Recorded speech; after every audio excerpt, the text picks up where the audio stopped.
tarde para você e muito boa tarde para você que está aqui com a gente na telinha da TV Manaíra, acompanhando a gente também pelas redes sociais. Seja muito bem-vindo. Olha, sabe aquela história do reajuste dos vereadores de João Pessoa, de Cabedelo? Reajuste que acabou servindo também, feito cascata, né? Para prefeito, vice-prefeito, secretários, procurador-geral. Pois é, neste fim de semana teve inclusive decisão favorável à ação popular, né, de um advogado. Ele entrou com uma ação popular pedindo a anulação desses reajustes. Pois bem, decisão favorável, a Justiça mandou suspender de imediato. A gente vai trazer os detalhes, mas está aí, uma ação popular é a vitória da sociedade, né, no meio desse desmando todo que a gente está vendo. A gente fala sobre isso, a gente também fala sobre as vendas natalinas. CDL, que é a Câmara de Dirigentes Lojistas, não espera um aumento lá, essas coisas nas vendas em relação às vendas do ano passado. Claro, a gente está no meio de uma pandemia, mas tem segmento que está faturando um bocado. Ainda assim, o consumidor está receoso, aqueles amigos secretos que a gente faz costumeiramente nessa época do ano. Tem gente já desistindo dele, as festas sendo menores, justamente em função da necessidade de manter o distanciamento social. A gente fala sobre isso, a gente traz informações direto também de Brasília, porque a Câmara dos Deputados aprovou a inclusão do Brasil, a participação do Brasil em um consórcio pela vacina, né, que vai nos imunizar aí do coronavírus. Isso e muito mais é a partir de agora, em primeiro plano.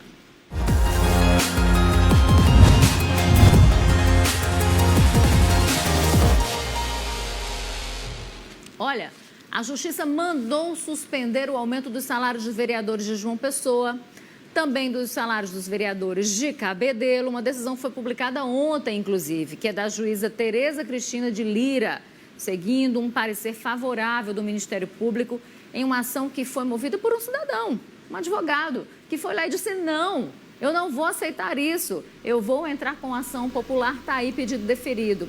A magistrada, inclusive, justificou a decisão, mencionando parte de uma lei complementar que foi publicada em maio, que veda aí esse reajuste em tempos de pandemia.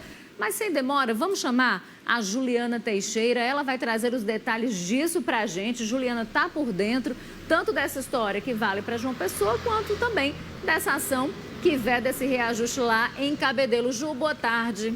Oi, Rejane, boa tarde para você, boa tarde a todos. Pois é, a Justiça foi ágil e atendeu aí uma ação popular que foi movida pelo advogado Rogério Cunha. Ele moveu uma ação popular tanto para tentar barrar o aumento de salário de vereadores, secretários, prefeito, vice-prefeito, procurador do município aqui de João Pessoa, quanto de Cabedelo, porque a Câmara de Cabedelo, seguindo o exemplo aqui de João Pessoa, também aproveitou para, na última quinta-feira, aprovar projeto de lei para aumentar os salários por lá. Então, aqui em João Pessoa, projeto de número 2.285, que havia sido aprovado na última quarta-feira, está suspenso por ordem aí da Justiça. E para embasar essa medida, né, esse entendimento, a juíza levou em conta aí a lei complementar número 173, que foi aí divulgada em 27 de maio de 2020, bem no início lá da pandemia, né? Foi o próprio presidente da República trouxe aí a necessidade dessa lei. Então, para que todos saibam, né, é importante que a população fique sabendo que lei é essa e que possa saber para debater, para conversar. A lei número 173 traz no artigo 8º, no inciso 1, que fica proibido até 31 de dezembro deste ano conceder qualquer título, viagem, aumento, reajuste ou adequação de remuneração dos membros ou de órgãos, servidores e empregados públicos e militares, exceto quando derivado de sentença judicial transitada em julgado. Também fica proibido criar cargo, emprego, função e alterar estrutura de carreira, tudo isso implicando aí no aumento de despesas dos órgãos e entidades. Rejane, então a decisão foi a mesma e suspende tanto o aumento concedido, né, e aprovado aí praticamente às escuras pela Câmara Municipal de João Pessoa aqui e também em Cabedelo. E como você disse, resultado de ação popular, ou seja, pessoas, cidadãos comuns que se revoltaram aí contra essa medida e entraram na justiça e conseguiram aí, pelo menos em primeira instância, barrar esse aumento de salários. Rejane. Pois é, Ju, e só lembrando, só uma correção, na verdade a lei vale até 31 de dezembro de 2021. Então, Isso, ou seja, né, 21. eles não poderiam dar nem agora, nem depois. Né? Então, é extremamente importante isso que você traz, essa participação popular, porque diz que o poder emana do povo, né? Rejane, então, mas é verdade. E os governadores, né, inclusive o governador do estado da Paraíba, ainda tenta, junto ao governo federal, estender aí o período de calamidade pública. Então, com essa extensão aí que fica mais necessário ainda, né? Exatamente. Vetar medidas como essa. Exatamente, oportunistas, né? Medidas oportunistas. Tá, joia, Ju, obrigada pelas informações. A gente volta a se falar mais tarde. Olha, o direito administrativo diz que, aspas, na administração pública não há liberdade nem vontade pessoal. Enquanto na administração particular é lícito fazer tudo o que a lei não proíbe, na administração pública só é permitido fazer aquilo que a lei autoriza. Né? Então, fecha aspas, entendeu? Só se pode fazer o que a lei autoriza. Sendo assim, se determinada conduta é vedada por lei, sua prática é sinônimo de ilegalidade na administração pública. Logo, o reajuste salarial aprovado por vereadores da capital e de Cabedelo, aqui na Grande João Pessoa, é produto do desrespeito e do desprezo a essa norma. Ao aumentarem os próprios salários, vereadores fizeram vista grossa à Lei Complementar 173 de 2020, essa que a Juliana trouxe para a gente, né, que proíbe a concessão de qualquer tipo de reajuste até 31 de dezembro de 2021. Isso vale para a União, para estados, para municípios, né? Justamente em razão da calamidade pública que a gente passa, calamidade esta provocada pela pandemia da Covid-19. Também ignoraram esses mesmos vereadores a Lei de Diretrizes Orçamentárias, uma vez que não há previsão desse reajuste na LDO para 2021 nesses dois municípios. Eles ainda atropelaram a Lei de Responsabilidade Fiscal e princípios constitucionais da impessoalidade, anterioridade, moralidade, enfim, saíram atropelando tudo. Sabendo, inclusive, desse monstrengo que eles criavam, ou dessa aberração jurídica, podemos dizer assim, parlamentares tentaram encobrir sua má-fé. Apresentaram um projeto ao plenário sem identificá-lo pelo nome, disseram só um número. Foi por isso que o vereador Lucas de Brito reclamou e disse: ué, mas que projeto é esse? A gente vai votar sem saber que projeto é? Né? E aí o João Corujinha, que é o presidente da casa, disse: não, isso é só uma revisão de salário, não é nada, né? E aí, além disso, eles não disponibilizaram a Câmara de Vereadores não disponibilizou esse documento do projeto de lei aprovado no site da casa. A denúncia, inclusive, sobre isso está nas diferentes ações populares que foram movidas com o intuito justamente de anular as decisões que causam grave dano aos cofres públicos. O projeto de lei em João Pessoa não foi, repito, disponibilizado no site da Câmara. O Instituto Projeto Público, que é o IPP, autor de uma dessas ações, inclusive, fez um levantamento que mostra o impacto do reajuste nas contas públicas aqui na capital. Prejuízo superior a 7 milhões de reais. Querer reajuste, gente, não é pecado, não. Né? Todos nós queremos. Agora, reajustar salários em 25%, em meio a uma crise dessas, sem precedentes, e agir com absoluta falta de transparência, é mais que pecado. Vai além, muito além, inclusive, da imoralidade. É atentado contra o interesse público, é rompante autoritário. Daí a importância da ação, digo, das ações populares, como instrumentos de participação, de mobilização, de contestação. Essa capacidade de reação é fundamental para barrar movimentos regressivos como o que a gente está vendo agora. Estamos falando de democracia participativa, não só de democracia representativa, que é essa que a gente conhece, né? Essa que a gente vai lá, vota e essas pessoas passam a nos representar. Mas isso a gente precisa entender, e eles também, que isso não é um cheque em branco. A gente precisa manter firmes nossa vigilância e controle social a fim de barrar desmandos como esses. Olha, mudando de assunto agora, faltam 4 dias para o Natal. Minha gente está pertinho, né? É a época do ano que é mais esperada pelos lojistas, particularmente a minha época do ano preferida, mas a gente está enfrentando aí um problema sério, que é a Covid, né?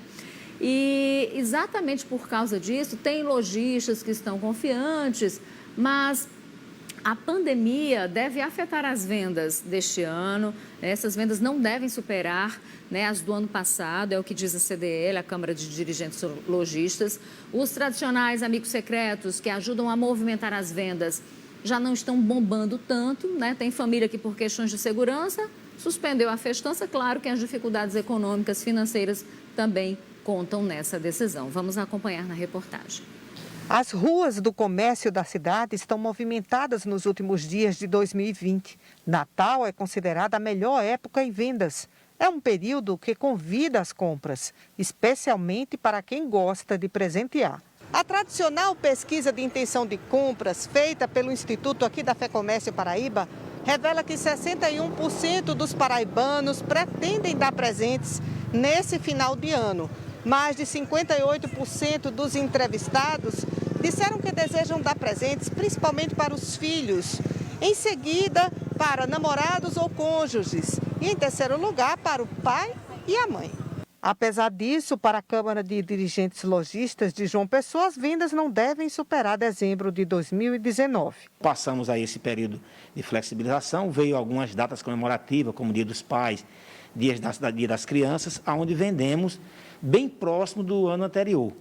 Então, se a gente pegar essa referência e fizermos a projeção para dezembro, se não vendermos aí igual ao ano passado, nós vamos chegar bem próximo, o que é muito bom para este ano. Já na loja de artigos para casa, o gerente não tem do que reclamar. Inclusive, há artigos típicos do Réveillon que já estão em falta. As tendas, cadeiras que inclusive já estão se esgotando em nossa loja, os coolers, e é um momento onde o nosso faturamento tem tido um crescimento e a expectativa agora para o final do ano é em torno de 20%. Na família da professora Rafaela Santos, a festa esse ano vai ser menor e com menos presentes. A gente não vai ter como ter amigo secreto, e confraternizações de amigos, confraternização de empresa, confraternização da escola. Então, hoje o que resta é só esse pequeno grupo e torcer para que a gente consiga, no ano que vem, fazer uma confraternização bem maior que abarque todo mundo. O irmão e o primo de Rafaela lamentam que a pandemia tenha modificado uma tradição familiar, mas acreditam que o mais importante vai estar presente. Nossa pequena reunião com esse pequeno núcleo vai simbolizar justamente isso, que não importa o quanto as coisas estejam ruins, a gente está lá um para o outro. Uma mistura de melancolia com esperança. É a melancolia de que a gente não vai poder estar nos reunindo com toda a nossa família, como a gente sempre faz tradicionalmente todo ano, com a festa para mais de 40 pessoas. E ao mesmo tempo de esperança, que a gente está sacrificando esse Natal com tantas pessoas em 2020, para que em 2021 a gente possa estar reunido com todas as pessoas, que a gente não perca ninguém para essa doença terrível. Pois é, olha, e cada vez menos pessoas dizem que estão cumprindo o isolamento social. Foi feita uma pesquisa pelo Datafolha que aponta que 7% dos entrevistados disseram que estão vivendo normalmente e que 54% estão tomando cuidado, mas saem de casa para trabalhar ou fazer outras atividades. No início da pandemia, esses números eram 4% e 24%, respectivamente. Apenas 5% dos entrevistados disseram que estão completamente isolados. Bateu recorde em abril, né? Isso, quando 21% das pessoas vivia essa realidade, estava trancada aí tentando se proteger da Covid-19. E a Paraíba registra 327 novos casos, registrou, né, novos casos de Covid-19, 10 mortes, sendo 8 delas de fato nas últimas 24 horas. De acordo com um boletim divulgado ontem pela Secretaria Estadual de Saúde, 159.436 pessoas já contraíram a doença, 123.417 conseguiram se recuperar, mas a gente tem aí um número que é assustador, mais de 3 mil pessoas, 3.539 pessoas já morreram por causa da Covid na Paraíba. Pelo menos esses são os dados oficiais. A ocupação total de leitos de UTI no estado é de 56%. No sertão do estado é onde a situação ainda mais preocupa. Você acompanha comigo aí na tela. Na verdade, temos em toda a Paraíba 62% de ocupação. Na Grande João Pessoa, 63%, 51% em Campina Grande e sertão do estado ainda com números altos, 84%. E olha, morreu aos 65 anos, vítima de complicações da Covid-19, o juiz do trabalho Normando Salomão. O magistrado titular da 7ª Vara do Trabalho faleceu ontem em um hospital particular aqui de João Pessoa, ele estava internado, né? Normando Salomão foi vereador no município de Patos, sertão da Paraíba, de 83 a 88, deixou esposa e 3 filhos. O presidente do Tribunal Regional do Trabalho da Paraíba, Volney Macedo Cordeiro, decretou luto oficial de 3 dias no órgão. E Francisco Henrique Queiroga Gadelha é o primeiro paraibano a ser imunizado contra o coronavírus. O souzense, naturalizado nos Estados Unidos, recebeu quarta-feira a dose da vacina, na verdade. O paraibano é profissional de saúde há pelo menos 8 anos, atualmente trabalha como intérprete em um hospital norte-americano. E aí, depois de ser vacinado, o Francisco disse que está se sentindo ótimo, não relatou qualquer tipo de reação ao imunizante. Ainda de acordo com o paraibano, ele não foi infectado pelo coronavírus, mas faz parte aí do grupo prioritário porque trabalha em hospital, né? E deputados federais aprovaram a medida provisória que autoriza o acesso do Brasil ao consórcio de vacinas contra a Covid-19. Os detalhes com a nossa correspondente Fernanda Martinelli, direto de Brasília. Boa tarde, Fernanda. Olá, Rejane, boa tarde a você, boa tarde a todos. O plenário da Câmara dos Deputados aprovou na última sexta-feira a medida provisória 1003 de 2020, que garante a participação do Brasil no consórcio COVAX Facility, que dá acesso a vacinas contra a Covid-19 desenvolvidas por laboratórios em todo o mundo. Esse consórcio é administrado pela Organização Mundial de Saúde e já tem cerca de 150 países participantes. Na América do Sul, países como a Argentina e o Paraguai já estão incluídos e agora o Brasil tenta ter a sua colocação, o que não causa obrigatoriedade em relação à compra dessas vacinas. De acordo com o consórcio, serão cerca de 2 bilhões de doses que serão disponibilizadas para os países participantes. A MP, agora, depois de analisada pela Câmara, segue para a análise do Senado. Quem falou sobre a aprovação dessa medida provisória foi o deputado Gervásio Maia, que destacou o trabalho dos parlamentares em relação à vacina contra a Covid. O Congresso Nacional, a Câmara dos Deputados, a gente tem feito aqui uma pressão muito grande para que o governo possa avançar o mais rápido possível. O país tem dinheiro para bancar o programa de vacinação e o programa se faz urgente. A vacinação, ela não pode depender de questão ideológica de quem quer que seja. Assisti o presidente dizendo que não vai se vacinar. Quer dizer, imagina só o péssimo exemplo que ele dá à nação, aos seus seguidores, às pessoas que acreditam nele. Como é que essas pessoas vão ficar? Então, é com certeza uma irresponsabilidade, mas eu tenho certeza que o Congresso vai agir todas as vezes que se fizer necessário, como fizemos na votação do auxílio emergencial. Se dependesse de Bolsonaro, seria de R$200. E por pressão aqui nossa, na Câmara dos Deputados, do Congresso Nacional, nós conseguimos ampliar para R$600, chegando até R$1.200. Tem que ser na pressão, porque se depender da boa vontade e da organização do governo, as coisas não avançam. E é claro que a gente está numa aflição muito grande, porque o país fica parado, compromete a vida das pessoas, compromete, consequentemente, a economia do país.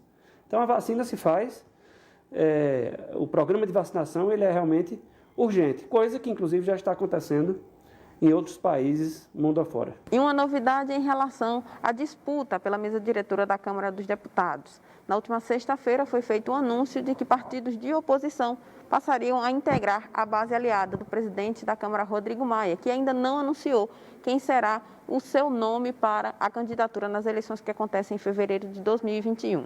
Os partidos que anunciaram essa adesão foram o PT, o PSL, o MDB, PSB, PSDB, Democratas, que é o partido de Rodrigo Maia, PDT, Cidadania, PV, PCdoB e Rede.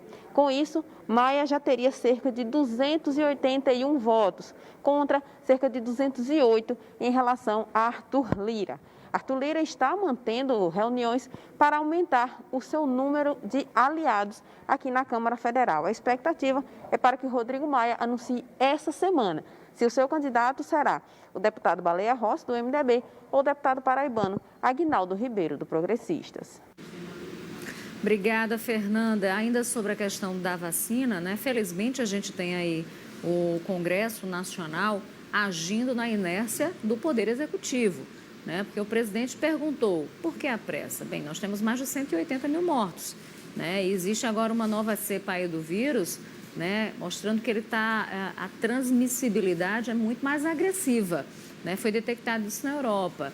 Então, ou seja, quanto mais tempo a gente demora para solucionar essa questão, quanto mais tempo a gente demora para ter vacina e vacinar todo mundo, pior é a economia, porque mais tempo a gente tem que ficar prorrogando a liberação de todas as atividades econômicas, né? Então, é tão simples, é uma continha tão simples, diretamente proporcional. Quanto mais rápido a gente vacina, mais cedo tudo abre e a gente consegue aí trabalhar pelo fortalecimento e retomada da economia. Até o Paulo Guedes, ministro do presidente, já disse isso, só ele não reconhece. Com relação a essa questão da presidência da Câmara, né, dos deputados, a gente está vendo aí agora, existe uma briga, né, uma disputa entre o Rodrigo Maia e o próprio presidente Jair Bolsonaro, aí que já encampou a eleição do Baleia Rossi.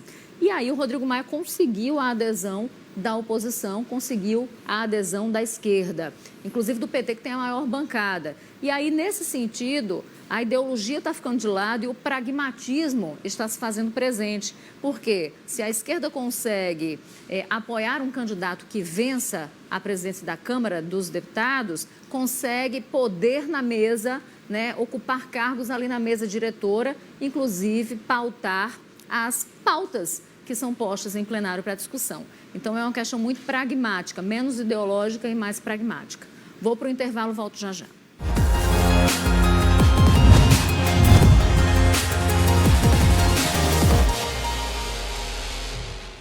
Olha, voltando a falar de economia, né? 2020 foi o ano dos empreendedores digitais, do empreendedorismo digital. Empresas que existiam fisicamente precisaram mudar de perfil rapidamente para funcionar também como e-commerce, né? Por causa da pandemia, por causa do fechamento das lojas. A Juliana Teixeira preparou uma reportagem para a gente sobre isso. E quem navegou bem nessa onda foi a empresa de Jefferson, que é de tecnologia com foco na digitalização de pequenos negócios, através do comércio pela internet. Ele conta que foi de repente. O crescimento, que havia sido previsto para 5 anos, chegou em pouco mais de 5 meses. A gente tem, inclusive, orgulho de dizer que a gente salvou muitos comércios durante essa pandemia, em todos os cantos do Brasil. Então, a gente está junto com um grande grupo de moda e vestuário do país. A gente começou esse processo de digitalização e colocar mais de 100 empresas por mês dentro da plataforma, né? Isso teve um crescimento muito alto e a gente conseguiu ajudar essas pessoas de perto. Nos últimos meses, a empresa aumentou o número de funcionários de 5 para 15. A maior parte trabalha em sistema home office, outra possibilidade da pandemia. Os lucros e novos negócios da empresa cresceram 209%. E Jefferson, como especialista da área, ainda avalia que o e-commerce vai continuar crescendo. A minha dica para os pequenos negócios nesse quesito é se preparar para essa transformação, buscar ferramentas online, utilizar os canais hoje já utilizados, como redes sociais, WhatsApp, para potencializar ainda mais os seus negócios, porque a verdade é que o consumidor ele ficou cada vez mais crítico, cada vez mais cômodo e o hábito de consumo mudou muito agora pós-pandemia, né? Além de investimentos em tecnologia, é preciso estar bem posicionado. E sabe aquela máxima, quem não é visto não é lembrado? Ela nunca fez tanto sentido. E os empreendedores já entenderam a mensagem, tanto que estão investindo cada vez mais em vídeos e fotos para a internet. E funciona assim, ó. O vídeo é feito ali, em instantes já está aqui nas redes sociais, com o objetivo de atrair cada vez mais clientes. Entre os bolos, docinhos e tantas guloseimas, também tem saído do forno muita criatividade. Ana Cecília, que é proprietária de um buffet, conta que precisou se repaginar para estar mais atraente às vendas. Eu tive que investir de uma forma muito grande nas redes sociais, sabe? Eu investi muito em fotos, em vídeos, que mostrasse o produto, a beleza externa do produto, para que as pessoas tivessem vontade de provar o meu produto. Então, assim, se eu não tivesse dado esse upgrade na minha página, se se eu não tivesse repaginado ela, feito uma nova marca com fotos e vídeos de muita qualidade, para tentar levar as pessoas um pouquinho do que está aqui, eu acho que eu não teria conseguido levar a minha marca à frente nesse período, sabe, de pandemia. A fórmula do e-commerce, boa comunicação e divulgação correta vem dando certo. E ela já se prepara para superar 2019 em número de vendas e conseguir fazer esse momento se tornar menos difícil. Foi um passo dado que não vai ser só de agora, é um investimento a longa distância também, que mudou, que eu acredito que muita coisa vai ser diferente a partir de agora, inclusive investimento nas lojas online. Olha, e termina esta semana o pagamento do abono natalino de R$ 64,00 para cerca de 520 mil famílias paraibanas beneficiárias do programa Bolsa Família. O calendário obedece à terminação, ao final ali, do número de identificação social, o NIS. Hoje recebem beneficiários com o NIS final 8, amanhã as famílias com o NIS final 9, quarta-feira, o último dia do pagamento, recebem os beneficiários com o NIS terminado em 0. O pagamento é feito nas 41 agências da Caixa Econômica Federal no estado, nas casas lotéricas, correspondentes, Caixa Aqui, mediante clara apresentação de um documento de identificação com foto e o cartão do Bolsa Família. Em caso de dúvidas, os beneficiários podem entrar em contato por telefone 3133-4062, 3133-4083, tá bom? E olha, a gente vai seguindo também, trazer informações agora dos servidores da Ativa, aposentados e pensionistas da Prefeitura de João Pessoa, que são os inativos. Eles recebem hoje o salário referente ao mês de dezembro. No último dia 10, receberam a segunda parcela do 13º. De acordo com a Prefeitura de João Pessoa, com o pagamento das folhas de novembro e dezembro, somadas ao 13º, foram injetados na economia local aproximadamente R$ 225 milhões. Com essa informação, eu fico por aqui. Obrigada pela companhia. A gente volta a se encontrar amanhã, a partir da 1h10, logo depois de Fala Cidade. Beijo grande. Fique agora com muito mais e Gerardo Rabelo. Boa tarde, Gerardo.